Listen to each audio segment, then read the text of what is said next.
गोरखपुर में क्या एक बार फिर ब्राह्मण बनाम ठाकुर की शुरुआत हो सकती है? विनय शंकर तिवारी जब जेल से बाहर आए तो उन्होंने क्या कहा है और कैसे बड़े काफिले के साथ पहुंचे हैं, तस्वीरें भी दिखाएंगे और कैसे वो योगी सरकार को निशाने पर ले रहे हैं। तो क्या है हाता की नई रणनीति, हम ये समझेंगे। ये भी जानिए कि मायावती ने आज प्रेस कॉन्फ्रेंस करके कैसे एक बार फिर चंद्रशेखर आजाद रावण को निशाने पर लिया है, क्या कहा है, हम आपको ये बताएंगे। और आखिर में मुख्यमंत्री योगी आदित्यनाथ के जन्मदिन पर सबने उन्हें बधाई दी। मायावती ने बधाई दी तो मुख्यमंत्री ने धन्यवाद भी कहा, लेकिन अभी तक अखिलेश यादव की तरफ से क्या बधाई आई है, ये भी देखेंगे। ये खबरें आज का यूपी में। नमस्कार, मैं हूं कुमार अभिषेक, आप देख रहे हैं यूपी तक। हम हाजिर अपने न्यूज शो आज का यूपी लेकर। इस काफिले को देखिए, सैकड़ों की तादाद में ये वो गाड़ियां हैं जो लखनऊ से सहजनवा तक पहुंची। जी हां, लखनऊ से सहजनवा तक दर्जनों के तादाद में ये काफिले विनय शंकर तिवारी के साथ पहुंचे।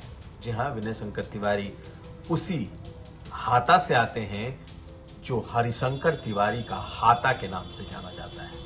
लेकिन आखिर ये इतना अहम क्यों है, तो जान लीजिए। एनफोर्समेंट डायरेक्टरेट ईडी ने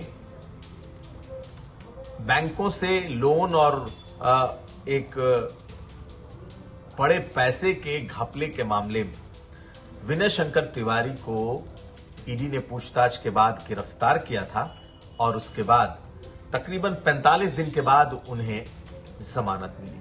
और जब जेल से जमानत मिली तो वो सीधा गोरखपुर में हाता के लिए निकले। जब यह गिरफ्तारी हुई थी उसी वक्त अखिलेश यादव ने क्या कहा था, आप सुनिए। अखिलेश यादव ने कहा था हाता नहीं है भाता। जी हां, इशारा यह था मुख्यमंत्री योगी आदित्यनाथ बनाम हरिशंकर तिवारी का हाता। पहले आप सुन लीजिए क्या कहा था अखिलेश यादव ने, फिर हम समझेंगे क्या है गोरखपुर की ठाकुर बनाम ब्राह्मण की सियासत और कैसे आज फिर विनय शंकर तिवारी ने उसे हवा देने की कोशिश की। पहले अखिलेश को सुनिए, जो एक पुरानी बात है। किसी को खाता नहीं भाता, हाथा नहीं भाता। हाथा तो समझ रहे होगे ना, हाथा ही नहीं भाता, किसी को पसंद ही नहीं है, तो समझ लो यही बात है। लेकिन इसी हाता का प्रतिनिधित्व कर रहे विनय शंकर तिवारी, जो कि समाजवादी पार्टी के नेता भी हैं, विधायक भी हैं, उन्होंने छूटने के बाद कैसे सीधे योगी सरकार को निशाने पर लिया है। उन्होंने मुख्यमंत्री पर कई तरह के आरोप लगाए, सरकार पर जातिवादी होने और एक जाति विशेष की सरकार चलाने के आरोप लगाए। आप सुनिए क्या कहा है विनय शंकर तिवारी ने।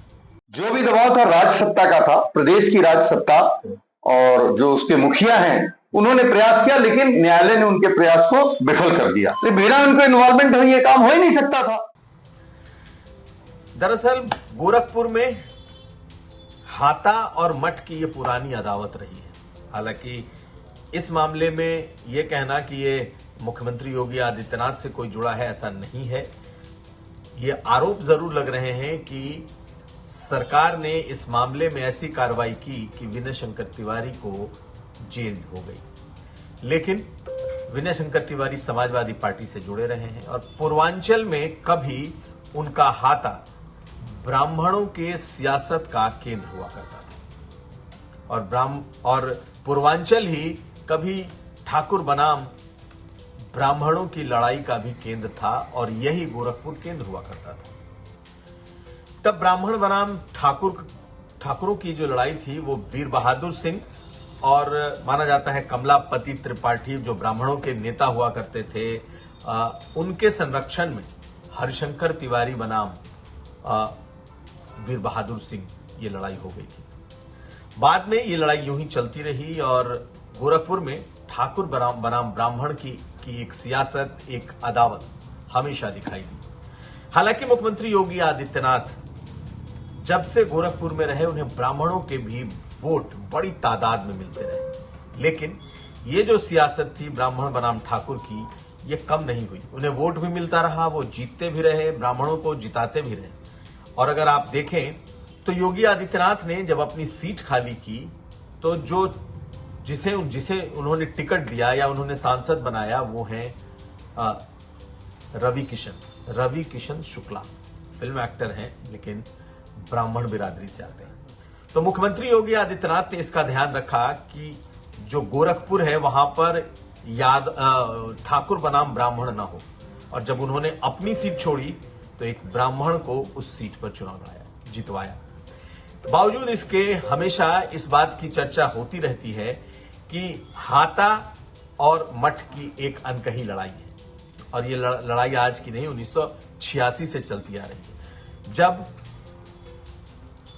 हरिशंकर तिवारी का उदय हुआ था और माना जाता था कि हरिशंकर तिवारी सिर्फ ब्राह्मणों के सियासत के केंद्र में नहीं थे बल्कि बहुत बड़े बाहुबली भी थे, और उस इलाके की सियासत और बाहुबल दोनों उनके पास हुआ करता था। और तब उनका और मठ का विवाद चलता था, यानी कि हाता एक तरफ, मठ दूसरी तरफ। और अखिलेश यादव ने जब विनय शंकर तिवारी की गिरफ्तारी हुई थी तभी इस बात को कहकर हवा दी थी कि उन्हें हाता नहीं भाता। सीधा इशारा मुख्यमंत्री की तरफ ही था। लेकिन क्या ये सियासत आगे चल पाएगी? ये बड़ा सवाल इसलिए भी है क्योंकि ऐसा लगता है कि पूर्वांचल की इसी सियासत को पकड़कर अखिलेश यादव 2027 में कम से कम योगी आदित्यनाथ को इसी ब्राह्मण बनाम ठाकुर के मुद्दे पर घेरने की तैयारी कर रहे हैं। और जिस तरीके का काफिला लेकर आज विनय शंकर तिवारी निकले हैं और जिस तरह की बात उन्होंने कही है और सरकार के खिलाफ जो आरोप लगाए हैं, वो ये दिखाता है कि पूर्वांचल के इस इलाके में एक बार फिर ये संघर्ष तेज हो सकता है। अगली तो आज मायावती ने एक बार फिर चंद्रशेखर आजाद रावण को अपने निशाने पर लिया है। ये लगातार पिछले एक हफ्ते के भीतर दूसरा मौका है जब मायावती ने चंद्रशेखर पर निशाना साधा है। बहुत समय से चंद्रशेखर पर मायावती ने कुछ नहीं बोला, लेकिन जब से आकाश आनंद को उन्होंने दोबारा से नंबर 2 बनाया है, अपनी पार्टी की कमान एक तरीके से चेन ऑफ जो कमांड है उसमें उनकी भूमिका तय की है, उसके बाद से मायावती चंद्रशेखर को लेकर हमलावर है। इससे पहले मायावती ने बरसाती मेढक की संज्ञा दी थी, हालांकि उन्होंने नाम चंद्रशेखर का नहीं लिया था।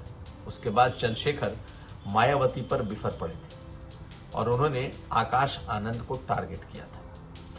आज फिर मायावती ने बाकायदा जो प्रेस से बात की है उसमें उन्होंने एक बार फिर चंद्रशेखर को लेकर तमाम पार्टियों को घेरा है। कहा है कि कुछ पार्टियां जिसमें समाजवादी पार्टी, कांग्रेस, बीजेपी ऐसी पार्टियां हैं जो मिलकर एक ऐसे शख्स को आगे कर रही हैं जो बहुजन समाज का नुकसान कर रहा है।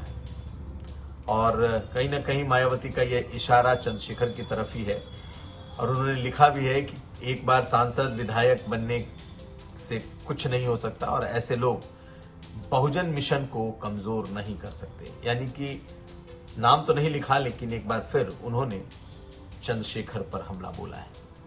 देखिए क्या लिखा है मायावती ने।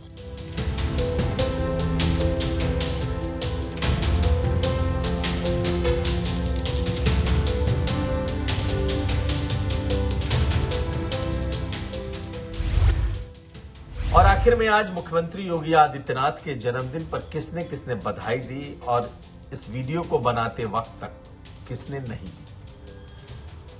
तो मुख्यमंत्री योगी आदित्यनाथ का आज जन्मदिन है, 53वां उनका बर्थडे है।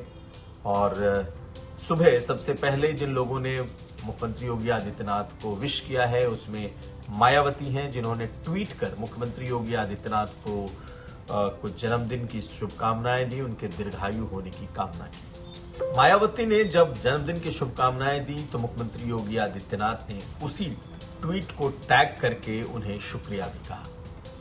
अमित शाह ने भी मुख्यमंत्री योगी आदित्यनाथ को जन्मदिन की शुभकामनाएं भेजी। लेकिन जब तक हम इस वीडियो को रिकॉर्ड कर रहे हैं, इस वक्त तक अखिलेश यादव की तरफ से मुख्यमंत्री योगी आदित्यनाथ के जन्मदिन पर कोई भी शुभकामना संदेश नहीं आया है। अमूमन पहले ये देखा जाता था कि चाहे अखिलेश यादव का जन्मदिन हो तब मुख्यमंत्री योगी आदित्यनाथ उन्हें फोन करके विश करते थे, अखिलेश यादव भी उनको अपनी शुभकामनाएं देते थे जब इनका जन्मदिन होता था। लेकिन इस जन्मदिन पर इन दोनों के बीच में जो एक्सचेंज ऑफ जिसे कहते हैं प्लेजेंट्रीज, जो ये विशेस को एक्सचेंज किया जाता है, ये नहीं दिखाई दिया। खैर देर रात होते होते शायद आ जाए तो नहीं कह सकते, लेकिन इसको लोग इस वक्त जरूर गौर से देख रहे हैं कि मुख्यमंत्री को किसने किसने बधाई दी और किन्होंने नहीं दी। हमारी भी नजर बनी रहेगी।